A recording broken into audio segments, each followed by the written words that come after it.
I'm Callaghan, and I am a registered nurse here on Prince Edward Island. I've been working for 4 years, and I've been working all those 4 years in the ICU at the Queen Elizabeth Hospital.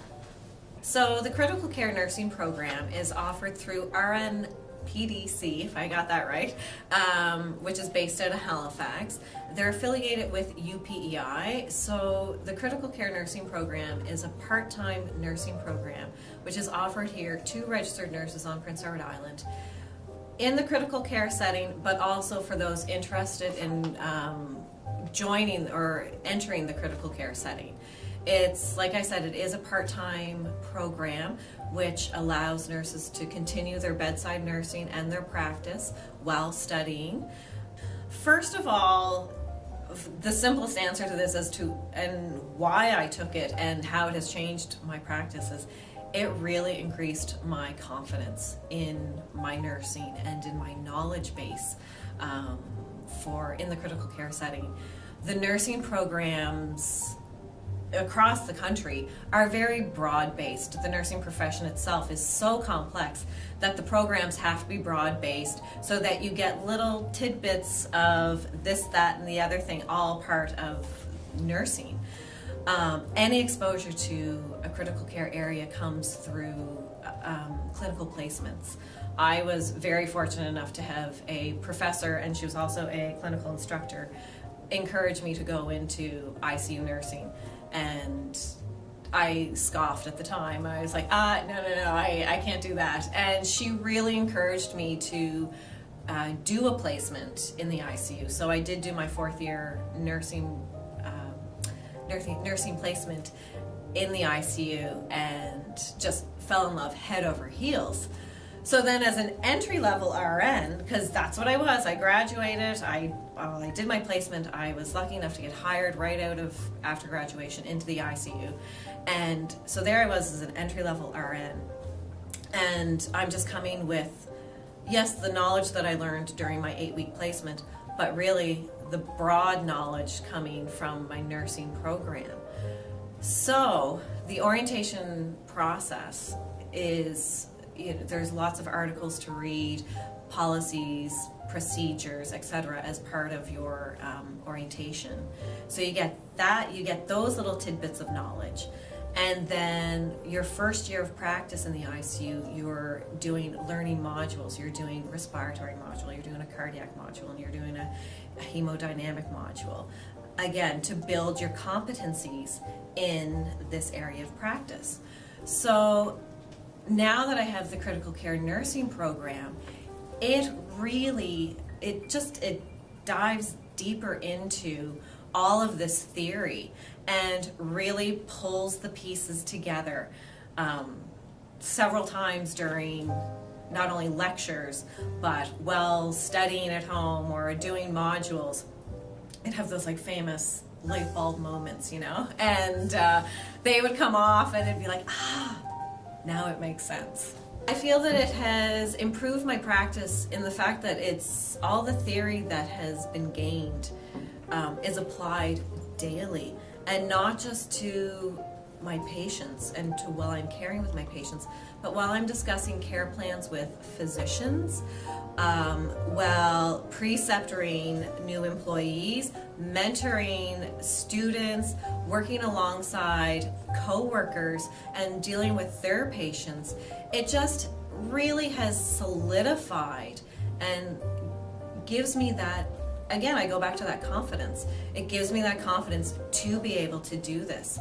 Another aspect that I never really thought that it would, that I guess when I've been reflecting upon it, that I didn't realize it really improved on me, was that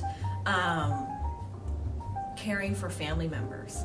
More often than not, in a critical care setting, you are caring for family members as much as you're caring for your patient. And it, without even knowing it, it has really improved upon how I help prepare families for the journey that they're about to embark on, and helps me guide them along the way through the good, the bad, and the ugly. I think other registered nurses, regardless of if you're working in the critical care setting or if it's an area of interest to you, you should take it. A huge benefit to this program is that it's a part-time program. So it allows me to work full-time. And yes, I'm still studying and doing the lectures on my own time, but I get to, what I've read about last night, I'm then putting into practice today. And not only that, but I have the support of my employer.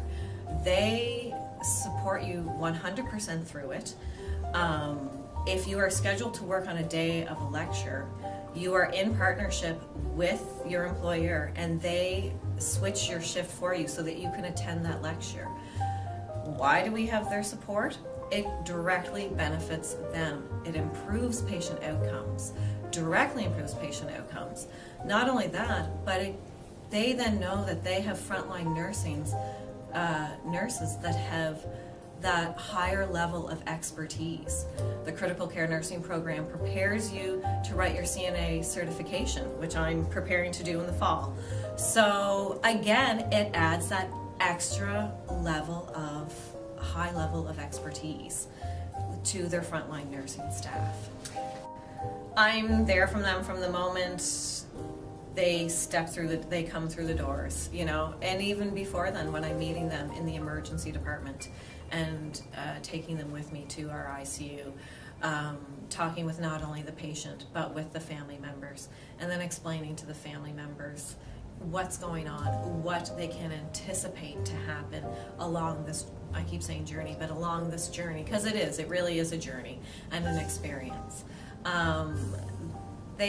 Families and patients can know that they can count on me 100%, that while I'm there for not only those 12 hours, but unfortunately, so I say unfortunately, but sometimes you go home and those patients are still on your mind, or you're thinking about something, and so you call in to the nurse that's caring for them overnight or something, and just go, oh, I was just thinking about this or something, and you know, they stay with you.